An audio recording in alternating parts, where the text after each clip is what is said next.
Welcome to Flooring Models Kit Review Time. Today we've actually got Trumpeter's brand new SU33 Flanker D, or the naval one. Now, to be honest, we've looked at flankers before and we had this one a couple of years ago now, and I got quite excited because I knew that Trumpeter were planning on bringing out some very nicely tooled new 1/72 flankers. Now the thing is with the flankers, the entire flanker family, they are huge aircraft. So by their nature, when you start getting into the bigger scales, like sort of, you know, 48th, certainly 32nd, they are just massive. So these actually are a very nice scale of aircraft to work with. So down here on the box, as you can see, beautiful artwork. As you can see, the flanker D, you can always spot it because obviously it has the forward canards on the front, okay, being the naval version. All right, so a quick look around the box. So you can see we've actually got the banner fleet down there, some nice markings. So your kit number for this one is 01667. Okay, and there's the undershot. As you can see, we get a nice bit of photo etch. Looks like we get quite a few decals as well, and everything else just like that. So in the box, which is their usual very nice, strong, sturdy box, and I have to say, even compared to this one, this is even stronger. They really are producing a nice strong box, which I know sounds really boring and anarchy, but actually I think they're very, very nice. Now, I haven't even looked in this kit, even though I have to say we've had a lot of the guys around and the members and things like that who have, and I deliberately haven't looked, okay? So down here in the box we have lots of screws, okay, but we want to find the instructions first. Okay, so let's pop that there. So in the typical Trumpeter style of instructions, we've sort of got this bifold sheet like this. Obviously we're talking 1/72 scale, so as I said, it's a big aircraft, but we're not expecting massive details and things like that. So I'll do little recommendations as we go along. First of all, I'd recommend sticking in aftermarket resin ejector seat. Some nice ones on the market out there, and it will really help make this thing pop. But generally you can see straightforward with a cockpit system. You've got a decal for the instrument panel, control grip, one-piece seat, and you've got the actual neck brace system come forward flicks in. So very straightforward on that. And then usual thing is dropping in from the underside, that typical sort of clamshell effect that we tend to find on all flankers, which makes them so much easier going together. Okay, so that's really nice to see. So putting those in, and then the two halves going together, making sure you put the holes in. Okay, then we're into the wing sections. So we've got, this is the obviously the outer part of the wing system going on there, and what you can see down here, which is really nice, is a drop flap option. So it's flaps and the ailerons and everything on this drop down for that sort of takeoff position, or fully powered down, or folded up. Okay, so you have some very nice options with this one. Okay, so as I said, you can have them up or down, personal choice. I can imagine everybody doing them down though. Because of the way that this is, you've got the natural wing brake is going to be in the correct place for this. So generally, as you can see, it's not going to be a slow build. One-piece tail systems going down in there, and then the canards are just being put in. All right, putting those into, no problem at all.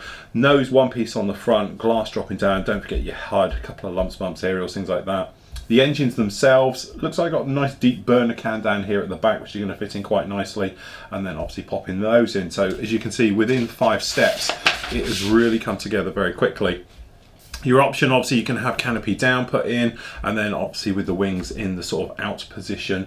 It looks like, although we're going to have a look in it, I can't see why you couldn't, but they naturally tend to have that sort of sag on the Russian stuff when it's folded up as well, in the powered down position. So I'm imagining that obviously you've got it in both versions. I'm just going to have to check back. It doesn't say it, but I'm imagining you're going to get the option to have the sag down position, or up or down, so it's personal choice on that one. Canopy, obviously in the upward position. The tail planes as well, they've got that natural little break on the end, as you can see there. That's with those in the up one as well. Then we're coming to the underside, so usual thing, in that sort of usual way of flankers go together, okay? It's this sort of, you know, system, a little bit of photo etch going down there, which is quite nice. We've got the sort of louver doors for the intakes coming in, okay, and with the engines being fitted in and then dropped in the bottom. Very straightforward. And then the gear, which we'll obviously have a nice look at, see how detailed this is for the scale, but usual thing with the gear going in. And then you've got the hook, which looks like it's only available in the up position, which is fair enough. but it'd be interesting to see how that is. Doors all being put on, which is very straightforward, and then obviously weapons pylons, a couple of photo etch, so we got a lot of the sensors there and antennas. That's putting those on, and then we've actually got the standard sort of missile fit down in here. So we've got those usual ones, you know, for surface air-to-surface missiles systems going there, anti-ship missiles and things like that as you go through. Plus the fact our standard fit of R-73s, the short-range infrared missile, and then obviously we've got the ET, which is the optical tracked missile, and the radar version of the R-27s, and the mid-range R-77 there being fitted on, and then you've got a call out of exactly where they go. So actually looking very, very nice. Usual thing, beautiful colour call out there for all the weapon system that fits on there, complete with your actual positioning for the decals and everything else on the pylons. That's one piece, and then in we go. So as you can see, the standard sea flanker sort of colours. It is a beautiful scheme they actually have on these, with lovely markings on the back. We've got call outs down here for obviously Mr. Hobby. We've got gaps in this, okay, so things like the blues, just be a little bit careful, because we are calling out that we've got Vallejo colours and we've got Mr. Hobby colours and things like that. But sometimes flankers, people's generic type of colours can be nothing like the real thing, so just check your references. There is obviously aftermarket on the acrylic range like ACAN, things like that, and then quite frankly, if you're going to go down the usual sort of enamels route, there's quite a lot of options on those. But you can see beautiful markings down there for red 67, and you've got red 80 down here on the other one. I think there was a couple more options than that. So very nice, and that you can either have the tiger on the tail or the eagle on the tail, just like that. So in we go. So obviously we'll start off in the fuselage. As I say, I haven't seen any of this at all, so this is all brand new to me in every way. So we just hopefully can slide these off without breaking the identification friend or foe. So this is two-piece, as we can imagine. If we look at the top side first, and if we just drop this top camera down just a little bit to complement the side camera, okay, as we can see, it's in this very nice matte finish styrene, quite brittle, quite hard, quite, give it the old chink test, very nice. The detailing is absolutely superb. We've got some very nice markings all around here. All the panel line, the recessed details, the riveting and everything else. As you can imagine, there is a lot on this particular bird, being Russian in the way it is. And it's what I love about it. It's big, heavy duty aircraft. Nice to see that it has got all the upgradey type parts down here. So some of the lumps, bumps, which are unique to the Su-33, it has on them. And generally looking down, a couple of points there we got just down on here, you might notice it on one of the close-ups or side ones. You've got ejector points. This is where the injections go in. Okay, so you've got one at the top there, one there, and there's another one right at the front. This one at the front, piece of cake, these two on the sides. Just being careful that we don't get that air scoop at the same time, so a quick run with a skinny stick should be fine. These identification friend or foes, again, we are talking 1/72. This is quite a lump when it's done. Okay, it's going to be quite a big thing.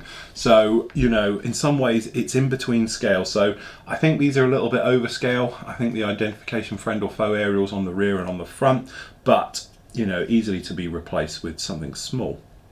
The gun itself, not exactly brilliant, but again, you could replace that, drill that guy out and replace it with a tube, because obviously that is just a bit, but again, we're talking 1/48 sort of mods onto 1/72. But as you can see, it's a beautiful aircraft. Okay, on the underside, again, very nice how the injection and the panel line details and everything else go right the way to the sides. Okay, they don't fade out, they don't get smaller, thinner or anything else like that. It does look like that this part of the flap system obviously is purely in the molded up position, even though it does deploy, I do believe.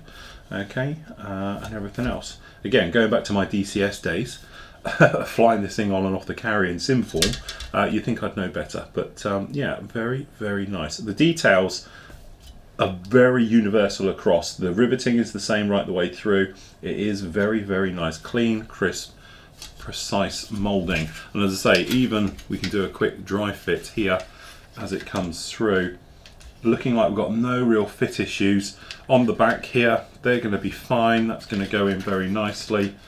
Okay, but as you can see, It looks really, really nice all the way around this, so I can't see that being a problem at all. Okay, right, and then where are we going to go? Where are we going to go? We've got lumps and bumps. Let's have a look at the intakes.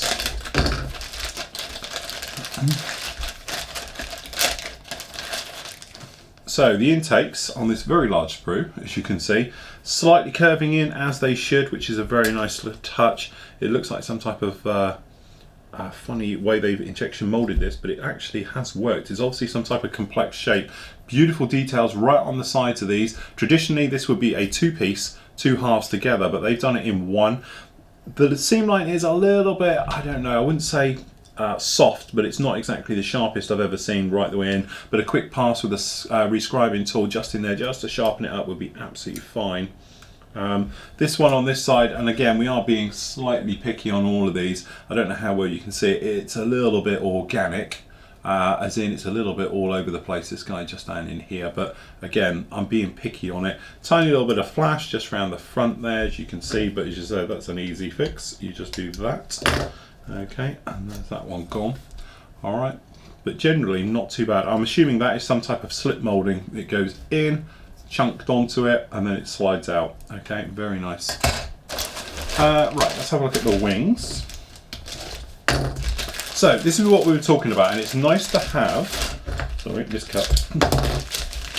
It is nice to have a situation to have it moulded in a flat position. So you can see all the details on the wing tops, beautiful done, and the bottoms, fantastic, no problem at all. So moulded up or moulded down. So theoretically you could unclip and change it over as is required. All right, but it is nice that these are moulded in, because that means you're going to get that nice sag angle and all the bits that you're going to need when these flaps are in the deployed positions. As you can see them just down there, but some nice details on all of those. Very clean, crisply moulded. Again, tiny little bits of flash, just little bits here, there, and everywhere, but nothing that a couple of passes won't take care of. Again, just being careful. Got slight raised on where you're going to make the holes, because this is a sandwich effect. It's not. It might be hollow. There is a slight recess, but I would just take care. All the ejector pins are recessed down there, so you don't have to worry about that. And you can even see you get the sort of shine on the mold. If we can get this catching the light, there we go. You see it where they've polished the mold off to get rid of ejector pins, which is a very nice touch instead of just leaving them there in situ. Again, this is your wing fold detail. They look very nice indeed. Again, for its scale, fantastic, and pretty much all you need. Okay, again, you could go in there, detail it a little bit more, but that's your own personal choice. Okay, so let's have a look around in some other areas. Okay, so this sprue down in here, what you've actually got is all the smaller parts. Shame we haven't got weight on wheels. It would have been nice to have a weight on wheels effect, but we haven't. Okay, the burner cans are a little bit thick, a little bit heavy, but they are nice one piece. We've got no mold seam lines or anything else running in the middle of these. These are all very nicely detailed. Again, the gear, very small amount of burring just down on the gear system, and everything else, that doesn't look too bad. A little bit of flash, as you can probably see on this guy down on here, but that's okay. Generally working them around, no problem at all. And again, detail both sides is good. No ejector pins in the actual wheel wells. It's a very nice touch. And it looks like we haven't actually got any ejector pins on the parts of the gear either. They're all free of them, so there's no cleanup required in that. Again, quite a basic, I presume that's the intake vane for it, but it's okay. But the nozzle as well is quite basic in the back there. It might be nice touch if they did a photo etch aftermarket set that you could just come in and do it. The tail hook again doesn't look too bad at all, really. Very nice, good moulding on both sides. A little bit of burring between the two, but nothing that can't be taken care of. Same with the wheels and that, but obviously you'd be flat spotting those quite heavily to put those in. And again, there's no internal detail in this guy for the gear, but that's not to be too bad. I've got a tiny little bit of a ejector pin release on this guy down here. You want to make sure you clean that up to get a nice clean fit. Right, so down in here we've got the cockpit tub. You can have a nice good look at. Again, just checking out this detail down here. This is your flap system for the tail plane, but hopefully you catch that in the light. You catch it in the light. Look at that beautiful detail down on there. That is very finely recessed, rescribed into that. Okay, so it's all recessed. Here's your canards, obviously nothing really to look at, it's just the general shape, which seems to be correct. Okay, then over here, this is for the fold system for the actual one. So this is this tailplane, but you can obviously have it folded up. All right, so you could just spin it all up, fold them up. But with this guy, I think with a little bit of checking, maybe just extending this bar a bit, you could have them both options and then just change them over if you get a bit bored with it, or it's taken up too much room, then fold it all up. So very nice indeed. Again, I'm surprised. Although I'll have to check, but I'm surprised that these aren't sliding back. Normally, as I say, the 27s and 33 fleets, when they power down, the actual tailplanes angle back, but I could be wrong because of the fold system on there. The 33 might hold itself a little bit better. Generally looking around, some very nice details in the cockpit considering its scale. That is absolutely fantastic. Probably the overhead one is doing the best today. Some nice details all down in there. You've got the rear coaming behind the actual seat with the canopy. That looks nice. The actual speed brake on the top. No real details on the inside of it, and no real details on the inside of any of the wheel wells or anything else like that. But again, some nice touches in that one. Right, okay, let's have a look at the tails. So down here we've got the tails, the nose and the instrument panel. So the instrument panel is a real much an afterthought. It probably might be worth waiting for the aftermarket guys to come down. A nice colour photo etch one in there would look lovely, I think. The tail planes, the details, absolutely fantastic. You catch them down in there and there are the light. As you can see, they are absolutely beautiful. Weapons pylons down there. The nose, which will be interesting to see how it shapes up. I don't think you can ever test the nose on flankers until they're on. You know, when they're on you can get a better look at them, but generally, as you can see, you've got the inside parts, beautiful recessed details in these. Right, now I imagine we have 8 ton of weapons because it's Trumpeter. And people say, oh, but there's tons of weapons you never use. Who cares? Spares box. So we've got dupes for all of these. Okay, so generally just looking down, absolutely fine. We've got the like a penguin missile, isn't it, really? Okay, down there, but you can see beautiful details all over it. And sometimes, or I should say, in the old days, weapons always seem to be like the afterthought, especially for us modelers as well. You build the entire model and then you've got to do the weapons. So anyway, you've got your ETs or your Rs and things like that there. Very nice indeed. But nowadays, weapons are so fine and everything else. They're absolutely beautiful. That is another one. So we've got 4 of the same sprue down there. So got a lot of those. And then just down in here, we have, this will be another duplicate. We've got some pylons, some shorter range, the little infrared missiles down there, short range infrared missiles, very nice indeed. No problem with any of those, they really do look nice. Okay, then in here we are hoping for, because I was thinking, where are they? So, I won't bother getting these out, but we've got more pylons just down in there like that, as you can see. So we've got dupe down there. The seats, which actually I'm going to get them out. For one-piece seats, there's me saying immediately go get an aftermarket one. Actually, I think with a little bit of weathering and a little bit of taking care of, that isn't too bad. For a one-piece injection molded seat, actually that's not too bad at all. But that's still, you know, if you're doing a good job on it and all the rest of it, could be the little area's going to let it down.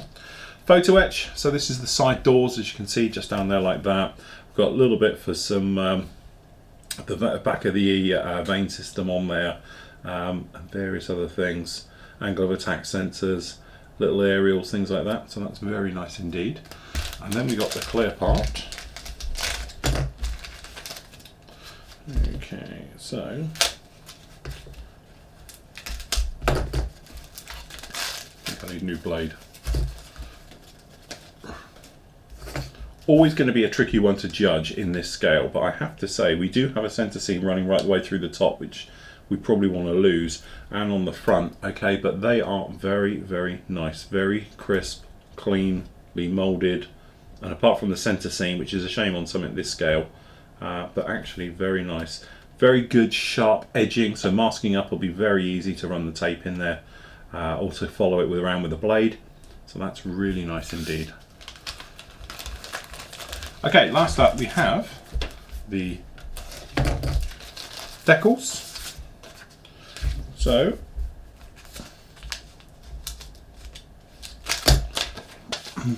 decal sheet, as you can see, They look very fine.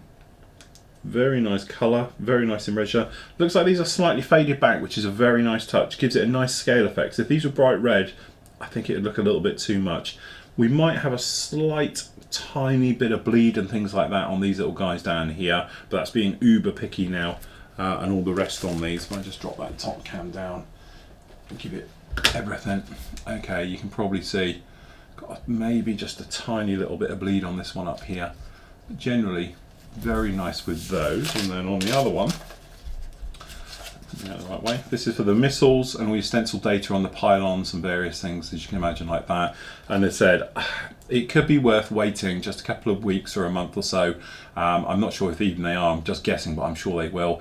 Edard to come out with a colour photo etch cockpit for something like this would be absolutely beautiful. Someone to do a photo etch cockpit, just because that's a little bit boring, a little bit plain. But generally you can see all of these markings and everything else looking very, very nice.